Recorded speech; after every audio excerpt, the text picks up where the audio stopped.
reading is generally not enough. To kind of take the words of this famous author, Haruki Murakami, amazing author, and he said something very, very interesting, and that is, if you are reading what everyone else is reading, you will be thinking what everyone else is thinking. This is huge in terms of understanding how your reading has to differentiate, because ultimately what you read is what you're going to write about. I find it very, very interesting that in a class or in a group setting, or even when I deal with students on a one-to-one level, it is very interesting that when student A writes something, student B also writes something similar, because for the simple reason that they are reading the same things. We need to understand that reading must bring about meaning, right? And they need to be able to construct meaning. One way of understanding how to construct meaning is to look at Bloom's taxonomy. Bloom's taxonomy starts with several levels, right? At the most bottom is remembering. And then the next stage is to understand. Right. So this is where most students stay, right? They don't go beyond understanding, because the next level beyond understanding is application. And many students don't know how to apply, right? And then above application is analysis. Many students don't know how to analyze also. So in reading, they have to be able to go beyond what is being told to them in a magazine, right? So kind of like, just to share with you something, the news is filled with the stories about what is happening in Myanmar, right? Yep. They're talking about the coup in Myanmar and how they need to restore democracy and all of these things. But the thing that gets me is that, why is it between 1962 and 2011, when the military government was running Myanmar, how come international communities didn't say, hey, restore democracy, restore democracy? Now, because Aung San Suu Kyi has been deposed and the military government has taken over, they're saying, oh, democracy is vital. But my point is this: if democracy was so strong in Myanmar, the military would have never taken over, or they would not have been able to take the steps. So this is what I mean by, when you are reading what everyone else is reading, you will have the same view. Oh, a military coup in Myanmar, bad thing, democracy needs to be restored. But if you look at the deeper things, Aung San Suu Kyi isn't necessarily an angel when she was running the country, right? For example, she never ever talked about the Rohingya crisis.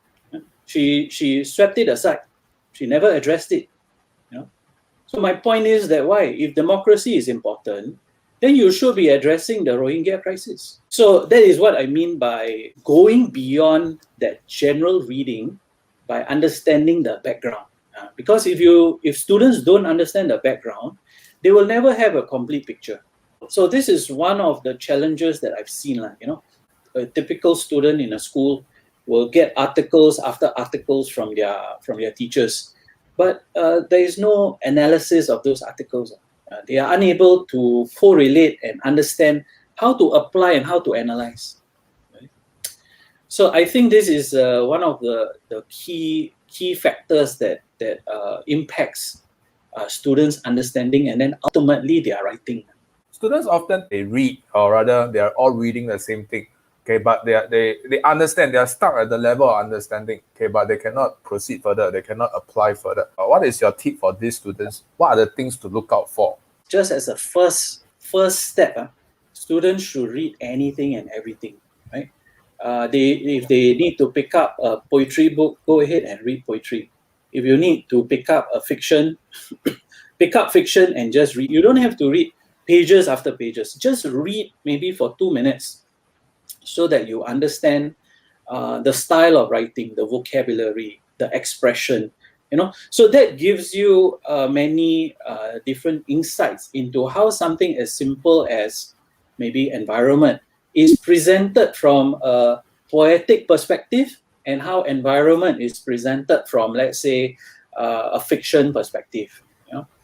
So I think that's the first step in kind of like expanding your knowledge and idea about how to construct meaning from what you're reading. Second thing is we have to keep in mind that you need to be reading above your chronological age, right? So when we look at, let's say, the A-level comprehension passage, if we were to measure this passage, it is typically set, the passage is set at 18 years 3 months to 18 years 6 months. And slowly and surely the level of the passage is going up, right?